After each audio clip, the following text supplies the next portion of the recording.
Enter the Citgo Peel Out, Reel In, and Win $1 Million Challenge for a chance to win $1 million and a host of other great prizes. By Pontiac, Can You Handle a Pontiac Grand Prix? And by Smirnoff Ice, Intelligent Nightlife.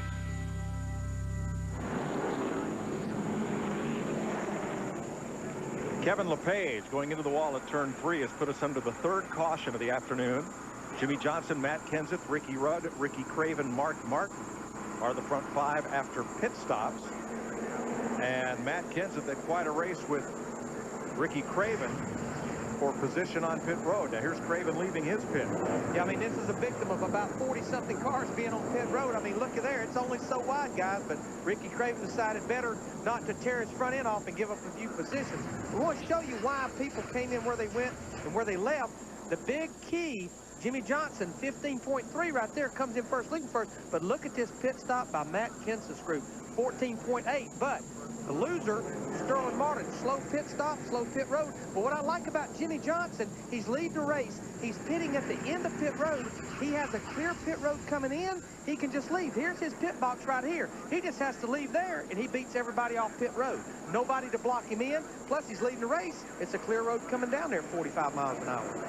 And we got one to go here. And that 17 car, I tell you, if they got to win it, if they can win it in the pits as fast as they are. Today's Track Fact brought to you by the Insider Pizza from Pizza Hut.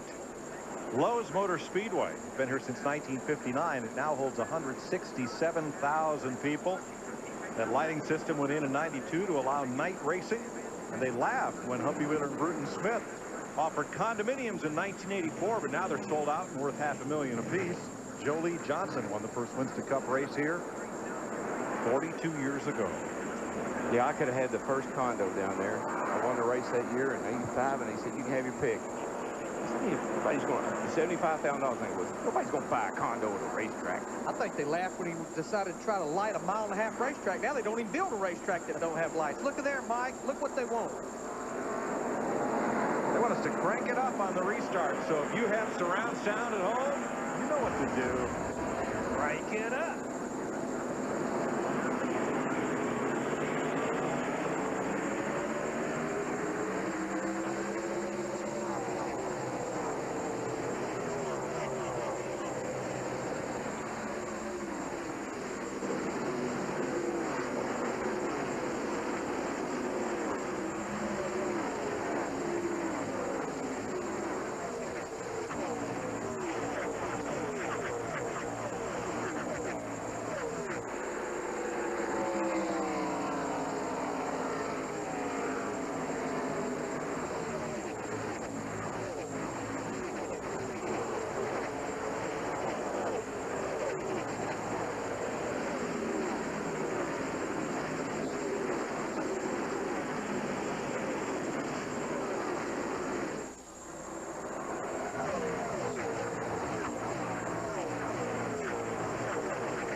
On the restart, Ryan Newman pulled out ahead of Jimmy Johnson, so Newman back on the lead lap as you look back from 6th place. Dale Earnhardt Jr. Ryan Newman's car looks pretty good right now. He's actually pulling away, but I still believe, knowing how good that 48 car Jimmy Johnson is, I'd like to see a caution pretty quick, Rob. I'm guaranteed to get my lap back. Yeah, and folks, you're probably saying, man, he went a lap down. His car was terrible. All you got to do is bring it in there, put a little wedge in it, drop that track bar, maybe a little air pressure adjustment, and you go from terrible to being the guy, the man, the new man. I tell you, another car that has been moving up all day long. Look here at the Fox tracks, John Andretti, 3 seconds, almost 4 seconds behind the leader.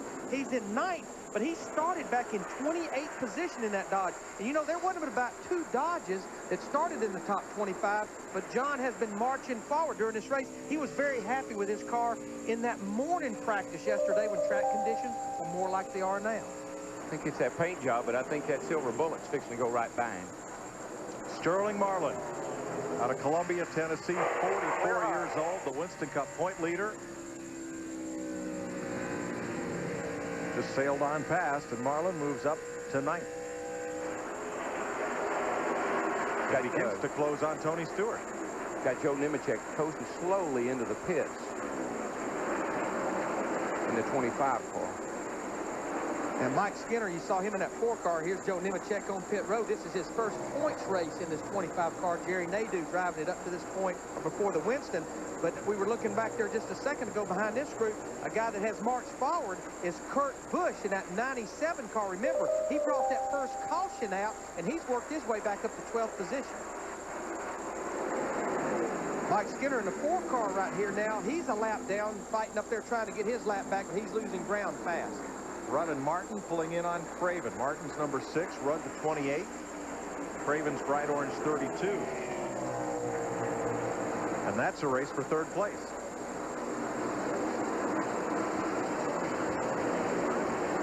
Matt Kenseth, 0.4 of a second behind Jimmy Johnson and closing. Dick Berggren. Well, he started this race in 21st, Mike. He is now running in 2nd. He picked up 4 of those spots on the last round of pit stops. And Darrell Waltrip is right. This is an incredible pit crew. But there's more than that to Kenseth's success on pit road. The rest of it is his crew chief, Robbie Reiser. Between Kenseth and crew chief Reiser, they consistently make the right adjustments when he pits. This morning in the truck, Reiser told me that will be the secret to winning this race tonight. If all night long, together, they can make the right adjustments. To Steve Burns. Well, Dick, that caution flag on lap 70 couldn't have come at a better time for Tony Stewart. In fact, he had just told his crew, if I don't get a caution, I'm going to be the caution.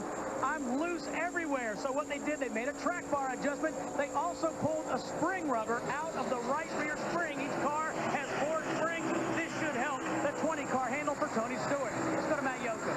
Steve Dale Earnhardt Jr. in the 8 Budweiser car came in 3rd, went out 6th, and restarted from 6th. The reason he lost those spots on pit road, Steve Wolf, the rear air gunner, had a trouble with his air impact gun. 16.30 second stop. Junior said the car was tight in the middle of the corner. That's his main concern. The car was also loose off.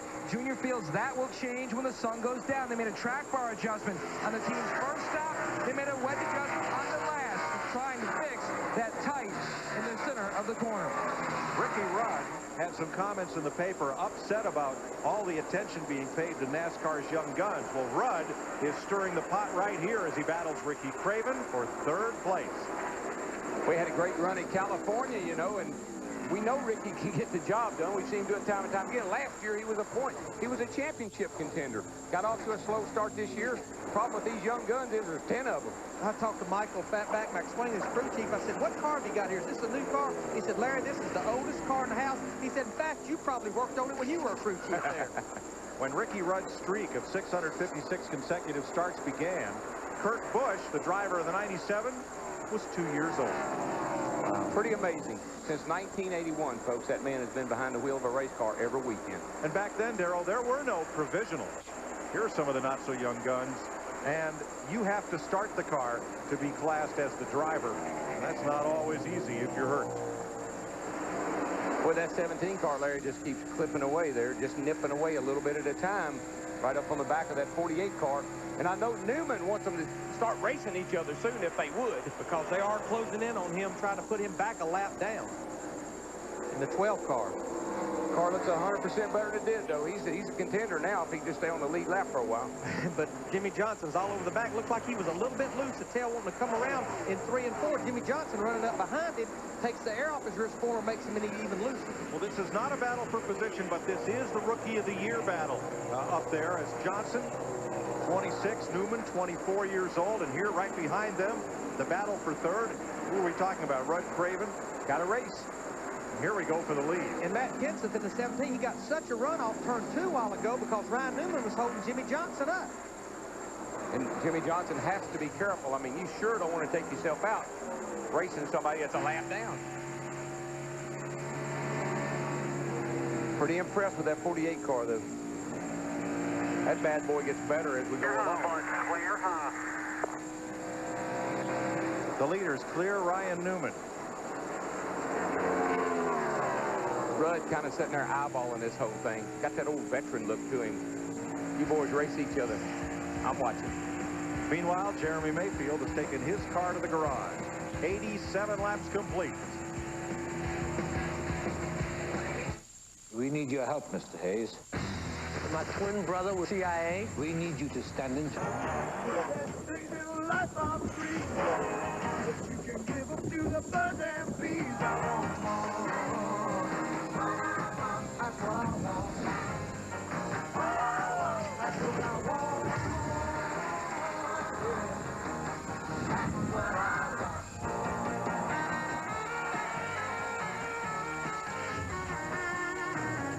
Buck welcomes you back live to Lowe's Motor Speedway, and some of the fans looking on. Part of what makes this holiday weekend so special, they can win $1 million themselves if the driver that they're connected to as part of the Noble 5 wins this race. And that driver would win $1 million, but Jeff Hammond, as we take a look, Jeremy Mayfield has just parked it after getting too loose. So the Noble 4, we can call them now, and none of these drivers have won the $1 million bonus, or I should say have won the $1 million bonus only once. No Noble 5 participant has won this race.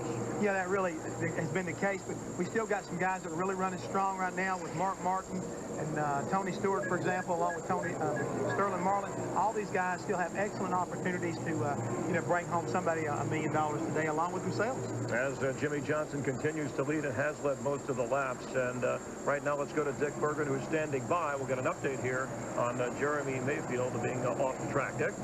Well, Jeremy had it all figured out, Chris. Yesterday, he had arrived at the conclusion that since tomorrow is his 33rd birthday, he'd just go ahead and win the race. Inspection would be over just about in time for midnight or so. That would be his birthday. That would be his birthday present. You need a better birthday present, my friend. What happened to this car? Well, I'm not sure. You know, we were good in practice the other day and got a little loose there at the beginning and lost it and thought, man, maybe just too loose. But evidently there's something else wrong. I mean, this thing is so loose, can't even drive, and we've tightened it up and did a lot of things to it, and it's not responding. So we'll do our best to get this dealer's Dodge back out there and make some laps there. Okay, he's not giving up, Mike Joy. No, he's not. Sterling Marlin, our point leader, working toward the front, just past Tony Stewart for 8th. We've had 3 cautions, Kurt Busch, Mayfield, and Kevin LePage. But Jimmy Johnson, the pole sitter, has led 85. He's led all but 12 laps so far. And he doesn't seem to be checking up a whole lot, although that 17 car is eating that back bumper up right now. We need to explain how those 5 drivers became eligible for this No Bull 5 to win $1 million. It's the top 5 finishers from the last No Bull race at Las Vegas a couple of months ago. Regardless of what happens here tonight, the top 5 finishers from this race will be eligible for the last race on Fox in July at Daytona. And the way they paired those drivers with the fans that will each have a chance to win $1 million, they had a tractor-trailer slalom course set up here, and those 5 wins-to-come drivers had to drive an international tractor with a full 50-foot-long trailer. Boy, that was a sight. In 1985, R.J. Winston came with the Winston Million. You won Daytona, Charlotte, Darlington, or the Winston 500 at Talladega, that driver could win $1 million. And that was only one driver eligible most every year, so they wanted to spread that around a little bit. Guys, a car we have to continue to watch is Kurt Busch in his 97 car. Remember, he had to start at the rear of the field because of changing the engines this week. Then he was back at the rear of the field after spinning out on lap 10. He has marched his way back up to the 12th position. So, like his teammate Matt Kenseth in that 17, Roush, they have a fast race car with this car. See a lot of Fords finding their way into the top 10. That's true. One of those Roush cars that had trouble, though, Jeff Burton, during our last commercial break, made a pit stop under the green flag. So Burton, the defending champ of this race, is now finding himself 2 laps down. They went on and changed 4 tires. He thought he had a tire going down, and that's not a bad move. If that car gets real loose or real tight, something's going wrong. It's not going to fix itself. Can't win it if you wreck it. Well, we're a quarter of the way there, 100 of 400 laps. Now let's go to the man who parachuted in and beat all